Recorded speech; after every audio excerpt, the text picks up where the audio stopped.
Setsima TV, l'actualité en temps réel dans la spontanéité et la rigueur. Setsima TV, xibaar yu wér te wóor. salaamaaleykum mbokk internet yi Setsima TV saa su ne ñuy am mbégte ak contentement daal di leen diktal lépp li nga xam ne xibaar la bu bees bu jóge ci internet bi tey nag dañu koy dooree ak kawteef bu metti bu am fële ca cité suprême muy ñaari xale yi nga xamee ni dañ doon xeex ba kenn ki daal dee jam moromam ki ñu jam nag ñi ñuy xamal ne atam mi ngi toll ci 21 ans te moom milee ab livreur la bu ñu sukkandikoo suñu naataango Seneweb ñaari xale yi kenn ki nga xam ne mi ngi wuyoo ci turu Touré moom milee moo daal dee jam xale bi nga xam ne atam mi ngi toll ci 21 ans bu ñu sukkandikoo ko ba tey suñu naataango yi ñoom ñi ñuy xamal ñaar ñi lu leen jotee moom moo di li nga xam ne moom mooy xbet ginnaaw loolu nga xam ne daal dinañu amal ay échange ki nga xam ne moo tudd At moom moo jëm ki nga xamee ni mi ngi sant Cissé tay atam toll ci 21 ans ginnaaw loolu nag moom mi lee xale bu góor bi dafa daal dee daw bu mu dawee ñu koy wër ba sonn gisuñu ko ginnaaw loolu la kii di nijaayam daal di koy yóbbu fi nga xamee ni moom mooy police daal di ko fay livré bu ñu sukkandikoo ba tey ci xibaar yi nga xamee ni ñii di waa Seneweb daan nañ ko joxe moom mi lee xale bu góor bi ci ginnaaw buñ ko tegee loxo foofu noonu ci police ci la daal di xam ñoom ñaañi lee 2000 francs moo leen boole te histoire xbet la ci loolu moom bu mu daal di révélé loolu dafa daal di simile foofu li nga xamee moom mooy wàllum ku xelam neexul daal di fay def ay fee loolu nag daal di nay ven ndax kii di juge bi daal di nay xamal ni moom mi lee di wuyoo ci turu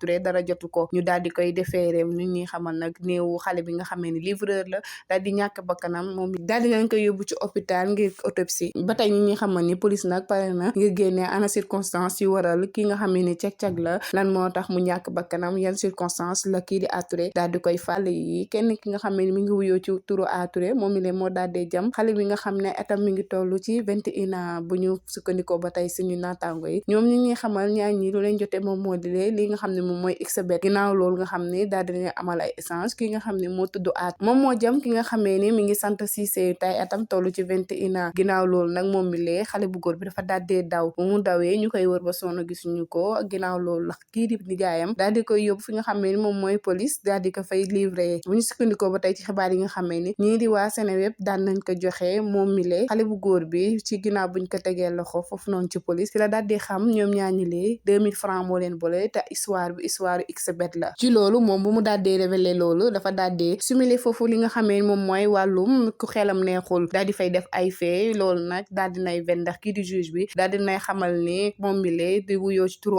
Touré dara jotu ko ñu daal di koy defeereem nit ñi xamal nag néewu xale bi nga xamee ni livreur la daal di ñàkk bakkanam moom daal di leen koy yóbbu ci hôpital ngir autopsie ba tey ñi xamal ni police nag pare na ngir génnee ana circonstance yu waral ki nga xamee ni cag-cag la lan moo tax mu ñàkk bakkanam yan circonstance la kii di Touré daal di koy fàtte. Setsima TV, l'actualité en temps réel dans la spontanéité et la rigueur. Setsima TV, xibaar yu wér te wóor.